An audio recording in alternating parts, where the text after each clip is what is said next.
Good morning. Today we'll see about Two Gentlemen of Verona by A.J. Cronin. A.J. Cronin has written the story in the inspiration. A.J. Cronin has written the story as after inspiring from William Shakespeare. There is one more story written by William Shakespeare in the name of Two Gentlemen of Verona. A.J. Cronin has read that and inspired from that he has written this Two Gentlemen of Verona. A.J. Cronin is a Scottish physician and a novelist. His best known novel is The Citadel in 1937.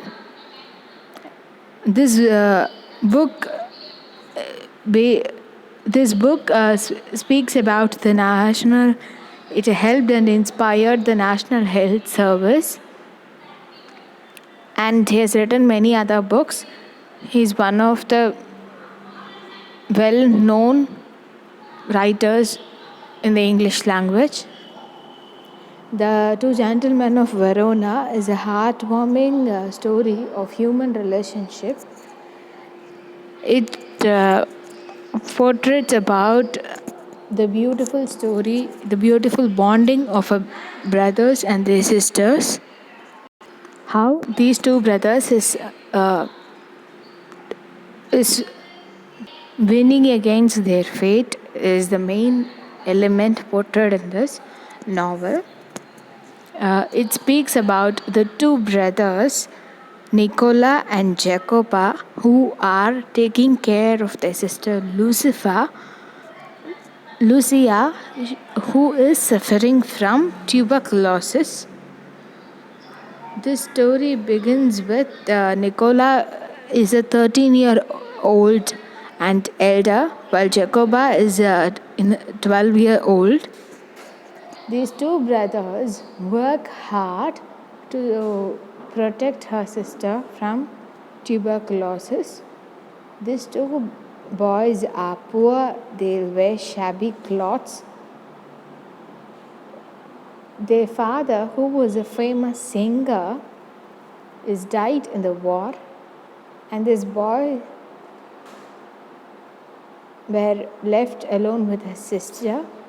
When his sister started suffering from tuberculosis, it became the responsibility of these two brothers at this tiny tender age to take care of their sister, who is around 25 to 26 years of age. And the Lucia is also a famous singer like her dad.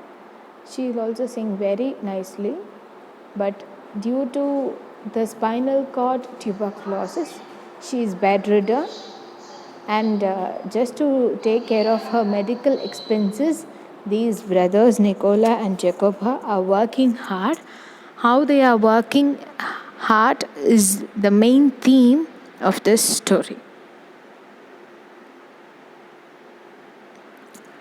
When the story begins with the description from the author has said, while he was driving through the foothills of Alps to Verona, that is, he is driving from Alps to Verona. When he reached Verona, his car is stopped by two small boys. They were selling strawberries. These boys were shabbily dressed and they had old clothes. Even they were dark skinned and thin.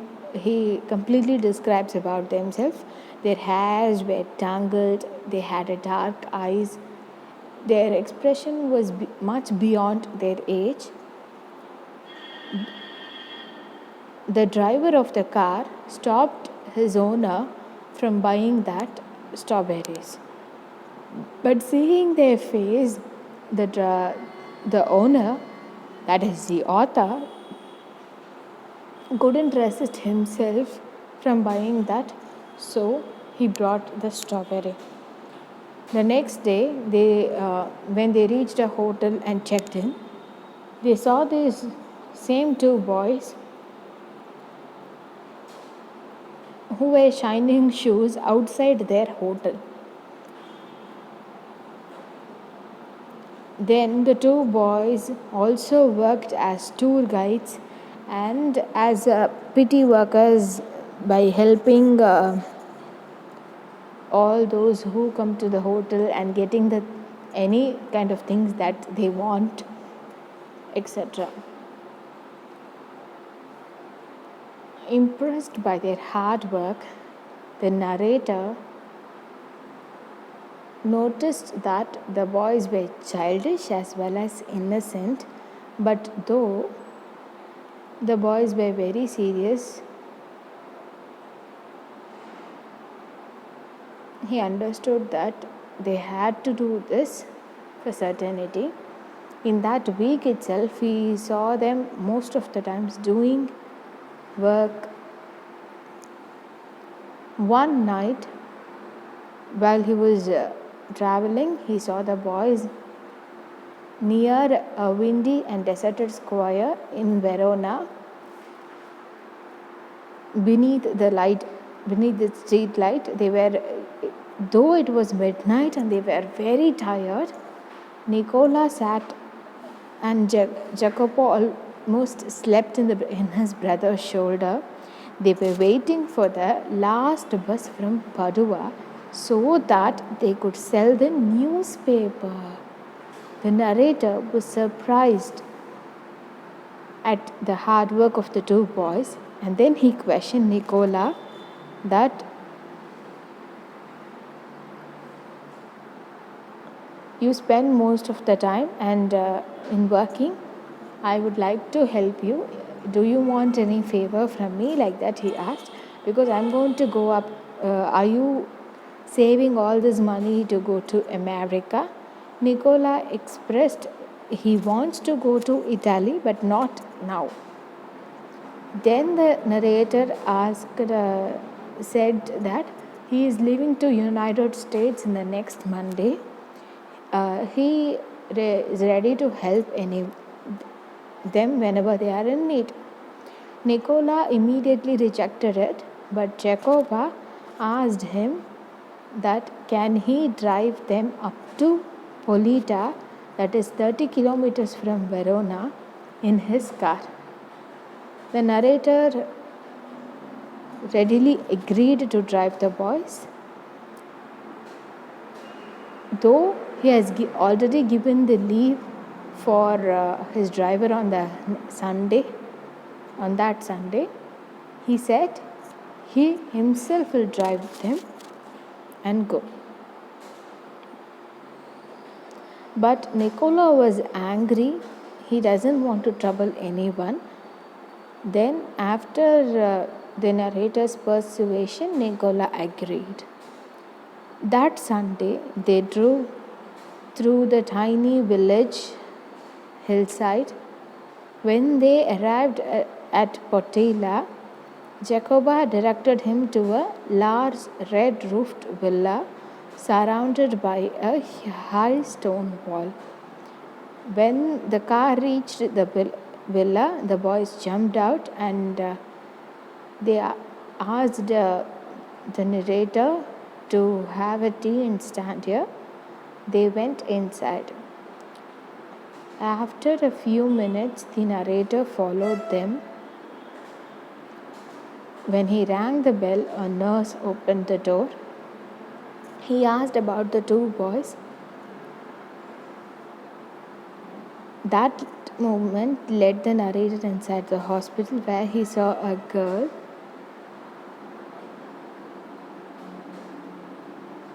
where these boys were sitting next to the girls. She looked around 20s with propped up pillows, and she's singing something that the boys were listening. The immediate look of the girl made him think that she is a resemblance to them, that is, all the three are brothers and sisters. But then he inquired to nurse about the children. The nurse said him that they lost their mother earlier and now they lost their father in the war. He was a well-known singer. Then, in the bomb, their entire family, entire home was also destroyed. These three children were left homeless. The children, who had always known of a comfortable and cultured life, suffered lack of food and cold. For months, they lived in the shelter, then with their own hands, etc. For 3 years, the German ruled the city. These boys hate the Germans. When the resistance movement began, these boys secretly joined. When the war was over, they came back to their beloved sister. Lucia, who was training as a singer, developed tuberculosis of spine. That is, she had a tuberculosis in her spine, which made her bedridden. Though after all these sad events of his life, the boys never gave up. They brought her to the hospital. Initially, she was given a free treatment, but as days passed, they were not able to give free treatment. For that, the boys had to work so hard. Now it is nearly 12 months of being her bedridden, and she is making a very good progress. One day she'll definitely walk and sing again. The nurse also said that she doesn't know from where these boys are bringing this much money, but she's sure they are working hard. The narrator went back quietly and sat in his car. He waited there till the boys came out. Then he drove them back to city. Though he knew their secret, he remained so silent that, as if he doesn't know that. This action brought the nobility of human life and gave a greater hope for the human society. This story is an inspiration for all of us. This story is about the brothers who is working really hard to help their sister who is suffering from spine tuberculosis. Though they were leading a happily and comfortable life before war, the war destroyed everything and they came to streets, and now they are starting from the beginning. They are really amazing. Their only aim is to help their sister, and they are waiting that one day her sister will cure and will sing back and they can have a happy life. Though the narrator knew all their secret, he let it as a secret because he knew they doesn't like to share it with them. So thank you.